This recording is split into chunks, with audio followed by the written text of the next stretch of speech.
So we are already approaching the middle point of August of 2025, and given that there's been a lot of drama going on between Meghan Markle and Hollywood, the entire film industry, and how it's really just rapidly declining any offer that she's trying to put on the table, we know one thing about Meghan Markle right now is that she's losing every opportunity available, whether it's by multiple Hollywood studios or networks out there.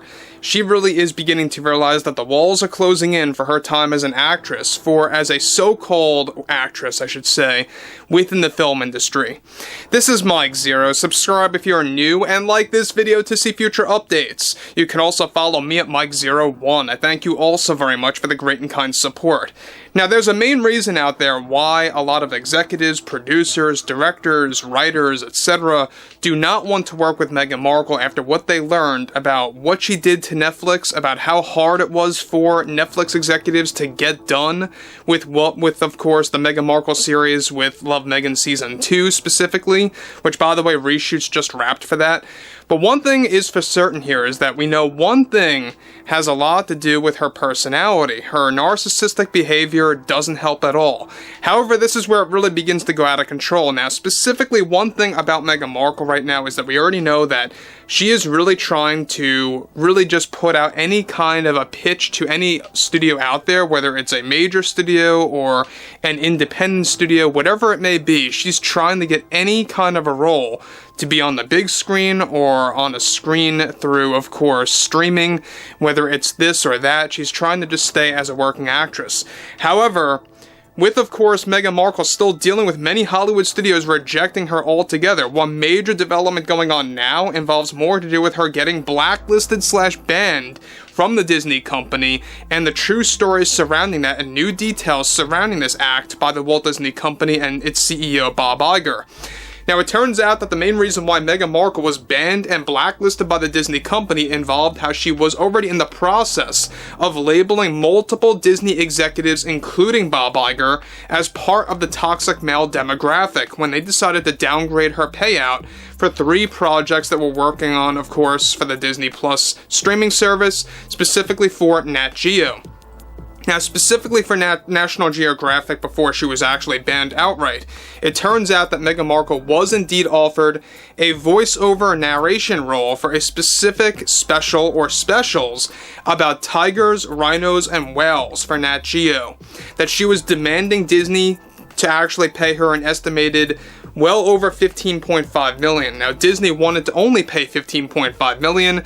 Meghan, however, was demanding a $50 million payout for these 3 Disney Plus special programs through Nat Geo, and when Disney declined her overall demands, this is when she started to begin name-calling all the executives, including Bob Iger, who made the call to decline any further negotiations down the road.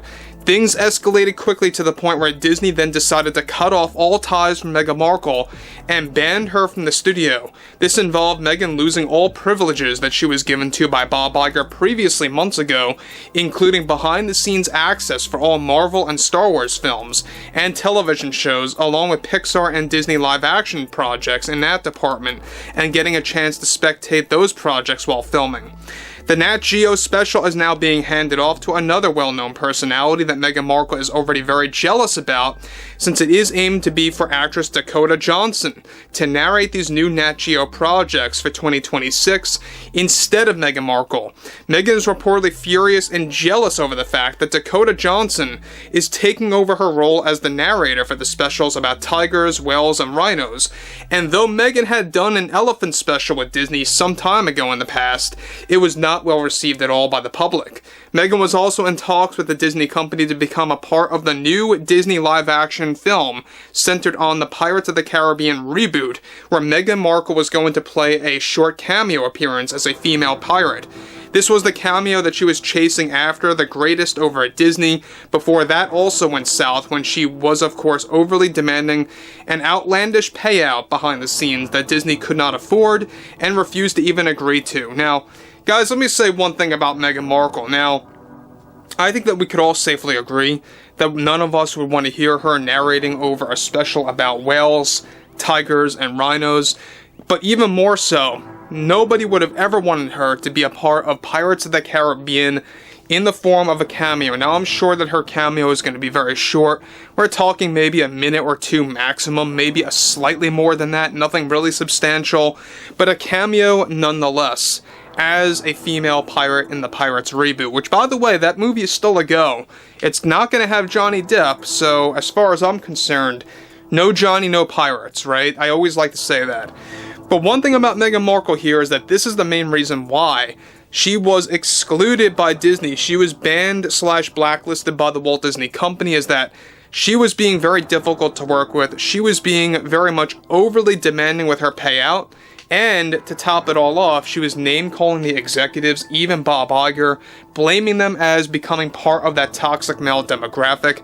We already know that she expressed her opinions about this weeks ago, that Hollywood is quote-unquote run by toxic male executives, and that's one thing that a lot of, Hollywood executives were very much furious about. And that's exactly why a lot of Hollywood executives do not want to work with Meghan Markle.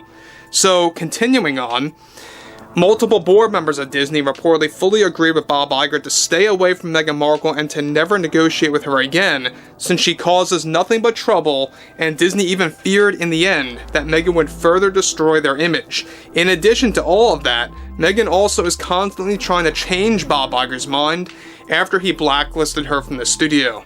So that's the other thing, is that she doesn't get the memo, right? Meghan Markle just never gets it. When studios do not want to work with her, she tries endlessly to get back in there, and she's doing that right now with Disney, she's doing that right now with Amazon MGM Studios, even Paramount and HBO, but none of them actually want to renegotiate at all. They don't want to work with her, they don't want to see her, they don't want to hear from her, because of exactly how toxic she truly is. So that's the overall status right now when it comes to her affiliation with the Disney company. And you guys may or may not know this, and we just mentioned this a couple of minutes ago, but yeah, she did have a elephant special with Disney, some time ago. We're talking about way back when. And that really was not well received at all, right? A lot of Disney fans even outright rejected that. And that's exactly why Bob Iger, I think, began to realize that, hey, you know what? That wasn't well received. Why would this be well received? Let's call it all off.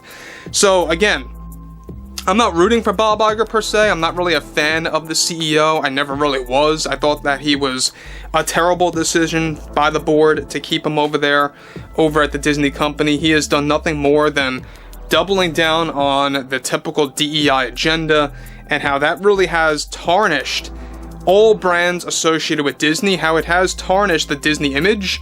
That's exactly why people are walking away from all things Marvel, Star Wars, Disney live action, and even in some ways with Pixar.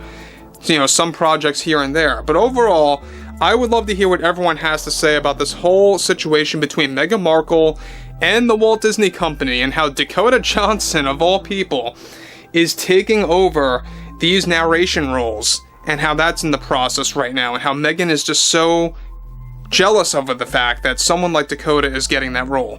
Overall, guys, I would like to hear what you all have to say about this below in the comments, and if you guys did enjoy the content for today, make sure to drop a thumbs up on this video to support the channel, and I'll catch you guys later.